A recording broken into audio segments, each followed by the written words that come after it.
আলো আর অন্ধকারের এক মহাকাব্যিক যুদ্ধ। ভাবুন তো একবার, আজ আমরা ঠিক এমনই এক গল্পে ডুব দেব। চলুন দেখে নেওয়া যাক আলো ঢাল আর ছায়া দানবের সেই অসাধারণ কাহিনীটা। এই একটা প্রশ্ন দিয়েই কিন্তু আমাদের গল্পের শুরু।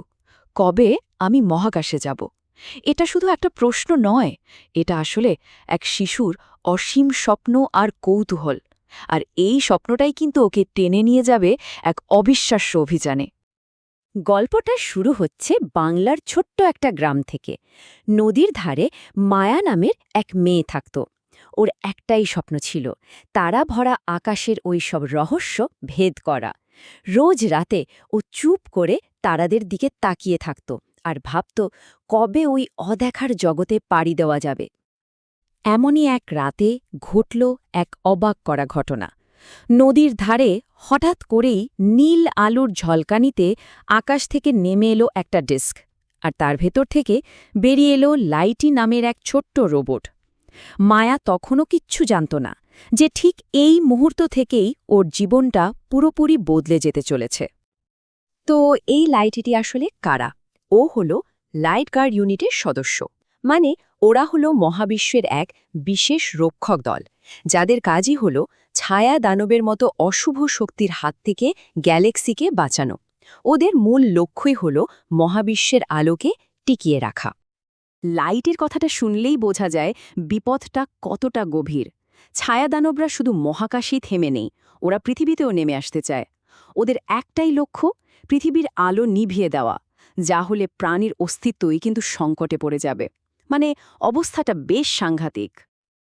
এমন ভয়ঙ্কর কথা শুনলে যে কেউই ভয় পেয়ে যেত, তাই না? কিন্তু জানেন, মায়া ও একটুও ভয় পেল না, বরং ওর ভেতর থেকে যেন অদম্য এক সাহস বেরিয়ে এলো। ও সঙ্গে সঙ্গে লাইটিকে জিজ্ঞাসা করল সে কিভাবে এই লড়াইয়ে সাহায্য করতে পারে। আর এখান থেকেই শুরু হলো এক সাধারণ মেয়ের হিরো হয়ে ওঠার গল্প। আসলে লাইটি মায়ার ভেতরে এমন এক শক্তি খুঁজে পেল, যেটা হয়তো মায়া নিজও জানত না যে ওর মধ্যে আছে। একটা স্ক্যান করার পরেই ও বুঝতে পারল মায়ার হৃদয়ে লুকিয়ে আছে আলোর এক বিশাল উৎস। আর এই শক্তিটাই ওকে এই যুদ্ধের জন্য একদম পারফেক্ট করে তুলেছে। আর এরপরে শুরু হলো সেই ম্যাজিক্যাল মোমেন্টটা। লাইটের স্ক্যানটা শেষ হতে না হতেই মায়ার চারপাশে ঝটপট একটা রূপালী স্যুট তৈরি হয়ে গেল, আর তার বুকের উপর লেখা উঠল অ্যালফা লাইট ক্যাডেট 01। ভাবা যায়, এক মুহূর্তে গ্রামের সেই সাধারণ মেয়েটা হয়ে গেল মহাবিশ্বের একজন রক্ষক। এরপর মায়া আর লাইটি ওদের স্পেসশিপে চড়ে পৃথিবীর বায়ুমণ্ডলের ঠিক বাইরে চলে গেল। সেখানে গিয়ে যা দেখল, সেটা দেখে তো গায়ে কাঁটা দেওয়ার মতো অবস্থা। এক বিশাল ছায়াদানব কালো মেঘের মতো করে পুরো আকাশটাকে ঢেকে ফেলছে। আলো আর অন্ধকারের ফাইনাল লড়াইটা যেন শুরু হতে চলেছে। দানবটা এক বিকট গর্জন করে তার উদ্দেশ্য একদম পরিষ্কার করে দিল। ওর একটাই লক্ষ্য, মহাবিশ্ব থেকে আলোকে মুছে দিয়ে শুধুই অন্ধকার ছড়িয়ে দেওয়া। এই গর্জনটা যেন ছিল পুরো পৃথিবীর জন্য এক চরম হুমকি। তো লড়াইটা ছিল বলতে গেলে দুই পুরোপুরি বিপরীত শক্তির মধ্যে। একদিকে মায়ার হাতে আলো ঢাল, যেখান থেকে একদম সূর্যের মতো তেজ বেরোচ্ছে, আর অন্যদিকে ছায়া দানবের হাতে ছিল অন্ধকার দিয়ে গড়া ছায়া লাঠি। মানে বুঝতেই পারছেন কি জবরদস্ত একটা লড়াই হতে চলেছে। যুদ্ধের সবচেয়ে কঠিন মুহূর্তে, যখন মনে হচ্ছিল ছায়াদানব হয়তো জিতেই যাবে, ঠিক সেই মুহূর্তে লাইটির এই কথাগুলো যেন মায়ার মনে নতুন করে আগুন জ্বালিয়ে দিল। আসলে আসল শক্তি তো অস্ত্রের নয়, মনের ভেতরের সাহসের। আর সেই সাহসটাকে সম্বল করেই মায়া তার ফাইনাল অ্যাটাকটা করল। আকাশে লাফ দিয়ে ওর স্যুটের special power star flash activate করল, আর সাথে সাথেই কি বলবো, এক তীব্র আলোয় চারপাশটা ঝলসে উঠল। ফ্যাট, এই একটাই শব্দ, আর তাতেই যেন যুদ্ধের ফয়সালা হয়ে গেল। দানবটা সেই আলোর তেজ একদমই সহ্য করতে পারল না। দেখতে দেখতে ওটা টুকরো টুকরো হয়ে ধোঁয়ার মতো মহাকাশে মিলিয়ে গেল। অবশেষে অন্ধকার হেরে গেল আর আলোরই জয় হল। এরপরে দৃশ্যটা ছিল একদম শান্ত, স্নিগ্ধ। পৃথিবীর আকাশটা আবার আগের মতো পরিষ্কার।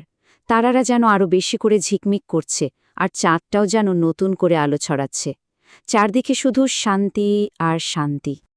পরদিন সকালে মায়া যখন ঘুম থেকে উঠল, সে তার টেবিলের উপর একটা ব্যাজ দেখতে পেল। তাতে কি লেখা ছিল জানেন? Light guard junior hero. এটা ছিল ওর সাহসিকতার পুরস্কার, আর বলা যেতে পারে লাইট গার্ড ইউনিটে ওর অফিসিয়াল জয়নিং লেটার।